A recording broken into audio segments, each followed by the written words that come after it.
Hello everyone, before we start, make sure to like and subscribe to the channel and leave a comment with where you're from and what time you're watching.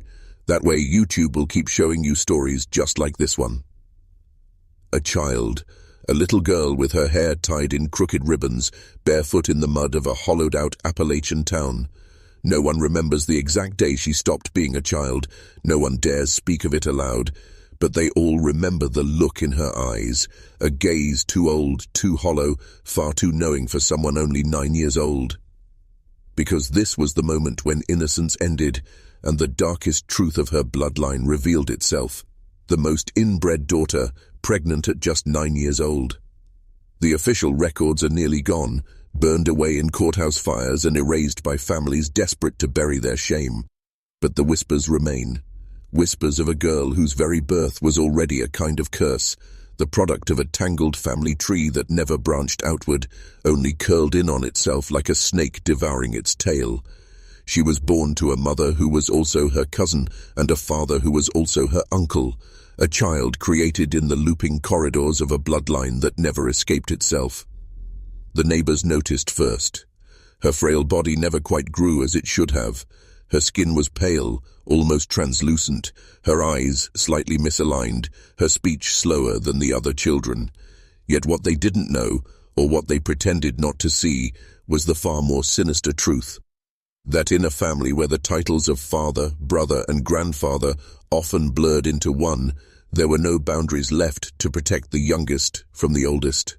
And when she turned 9, her body revealed a secret it should never have carried. She was with child. No school teachers raised alarms, no ministers spoke sermons of sin, no doctors dared file reports. Because in places like these, forgotten places, secrets are not shouted. They are swallowed, buried in silence, left to rot inside the very soil. Her story has almost been erased, but fragments remain. In the brittle yellowed clippings of local papers, in the hushed confessions of old men on their deathbeds, in the way entire families suddenly moved states away, leaving behind homes with windows nailed shut. And in the town's collective silence, there lies the unspoken truth that what happened to her was not an accident, but the inevitable outcome of a bloodline collapsing in on itself. The child's name is gone now, deliberately erased by those who once bore it. But the outline of her story lingers, and if you listen closely enough, it tells you everything you need to know. She was known simply as the girl from the ridge.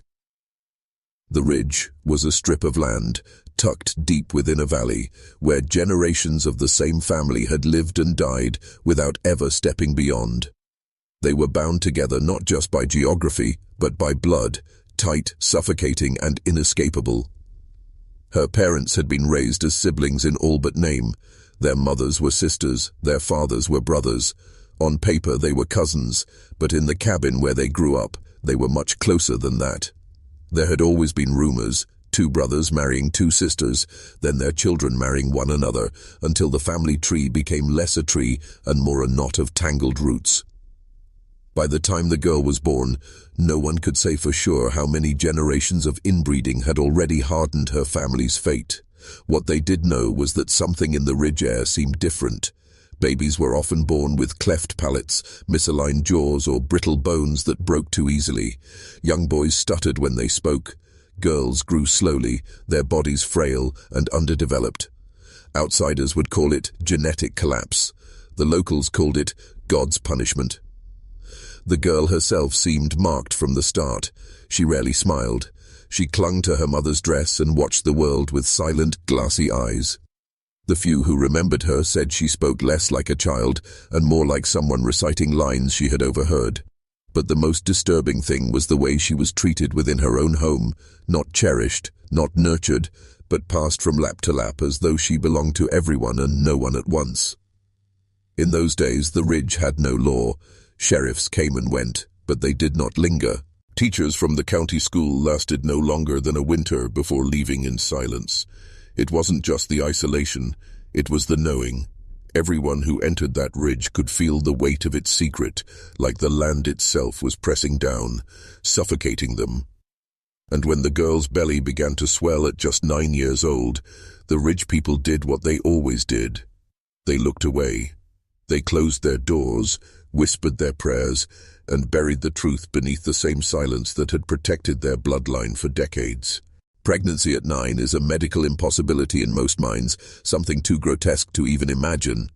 And yet, here it was, her small body struggling to carry a child, her thin frame buckling under the weight of a burden she could never understand.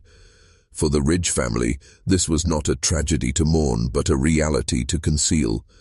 Because if the outside world discovered what had happened, their entire lineage would be exposed for what it truly was, a closed circle of sin. The whispers say it was not the first time.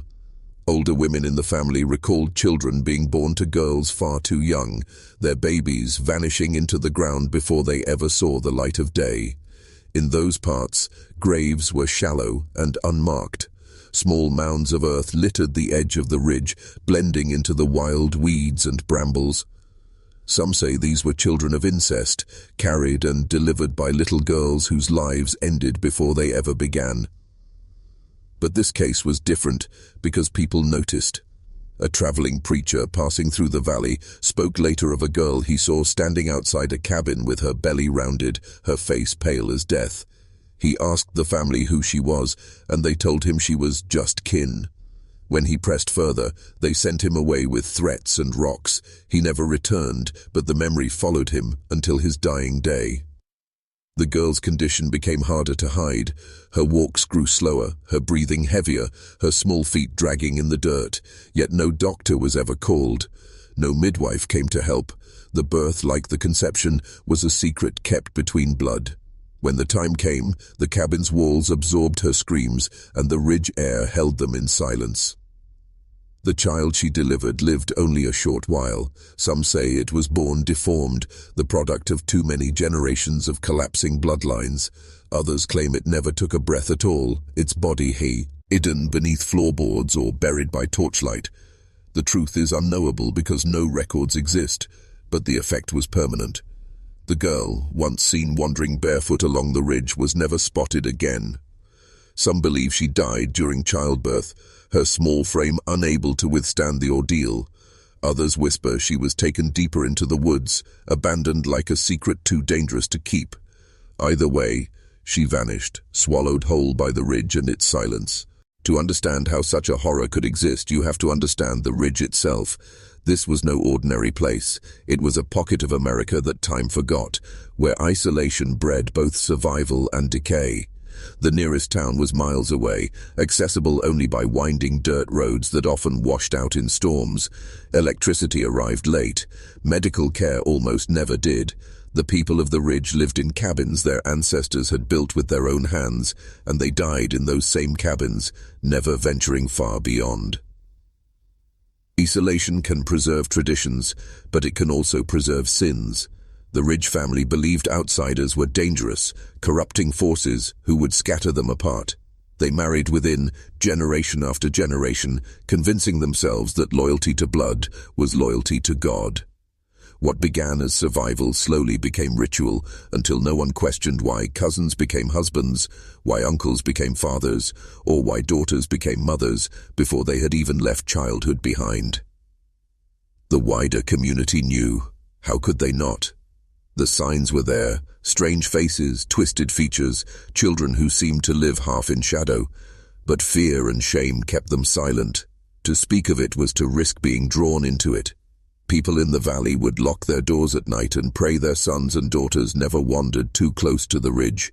They called them the family that was never right, but no one dared intervene. And so the girl's tragedy became part of a cycle, one more branch grafted back into the same tree, one more story buried beneath the soil. What makes her tale so haunting is not just what happened to her, but what her existence revealed, the consequence of a lineage that refused to escape itself.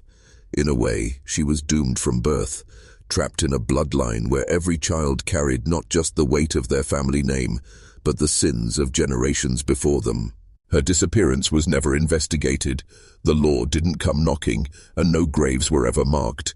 The ridge carried on, its silence deeper than ever, its people folding the memory of the girl into the folds of secrecy they had practiced for years.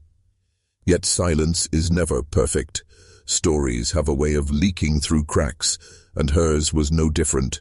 Whispers carried down the valley, picked up by strangers, growing fainter with time but never disappearing entirely. By the mid-20th century, the Ridge was no longer a secret kept only by its own people. Outsiders began to take notice, journalists chasing strange stories, social workers drawn by rumors, and state officials pressured to explain why so many children from one corner of the county never appeared in school records. They came with notebooks and cameras, but they rarely stayed long. Something about the Ridge unnerved them, as though the land itself was pushing them back out. One investigator wrote in his notes that the family tree he was shown looked more like a circle than a line, names repeating across generations until it was impossible to tell fathers from brothers, grandmothers from aunts. He sketched the diagram in pencil, then struck it through with a single line, writing only 2 words: "Too close." That notebook was later found in his estate, never published, never explained. It was around this time that the story of the 9-year-old girl began to resurface, whispered in hushed tones, as an example of what unchecked isolation could breed. Some dismissed it as folklore, a backwoods legend meant to frighten outsiders, but others swore they had met people who remembered her, people whose voices shook when they spoke of the small body bent by a burden too heavy for her years. Her tragedy became a symbol of something larger, the collapse of bloodlines that could not escape themselves, and with that symbol came an unspoken warning that there are places in America where the rules of family, morality, and even nature itself were bent until they broke. If you're still watching, you're already braver than most. Tell us in the comments, what would you have done if this was your bloodline? Would you have run from it?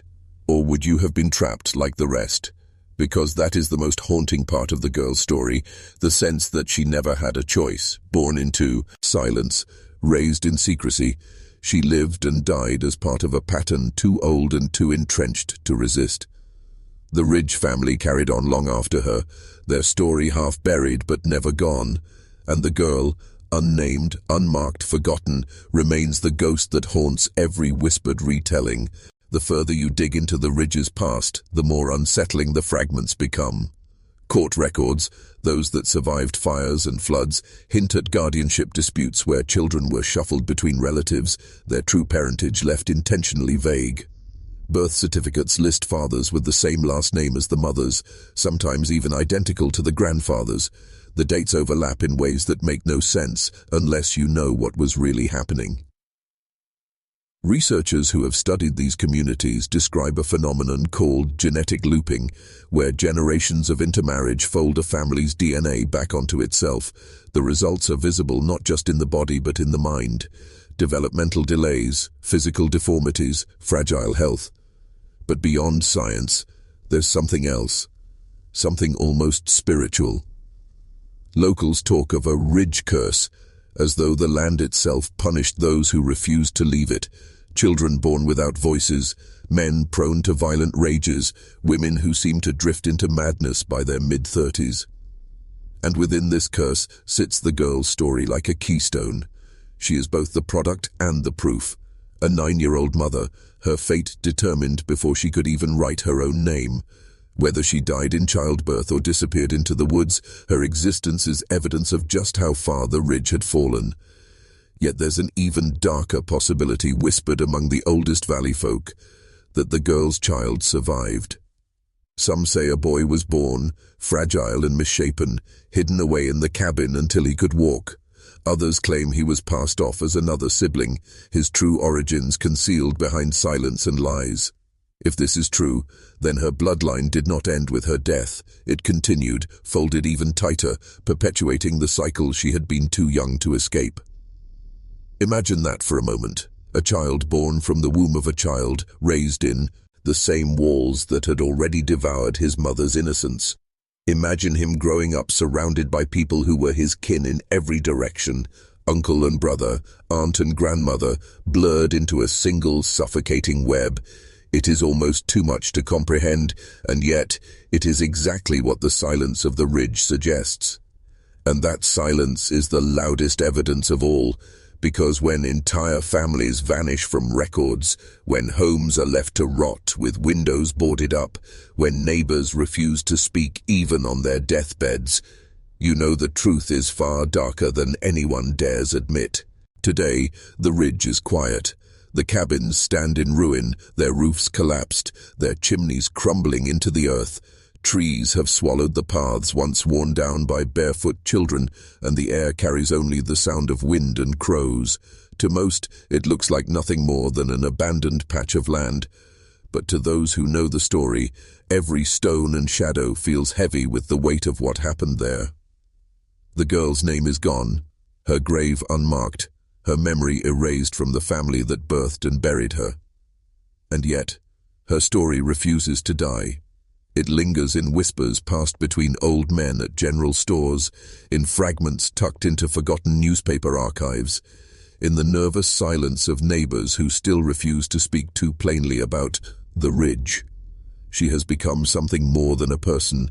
She is a symbol, a reminder, a warning.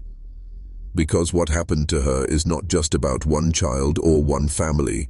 It is about what happens when silence is stronger than compassion, when shame is stronger than justice, when people look away instead of speaking up. Her story is the echo of every secret the world has tried to bury, every crime hidden behind closed doors and sealed with blood. Think about this.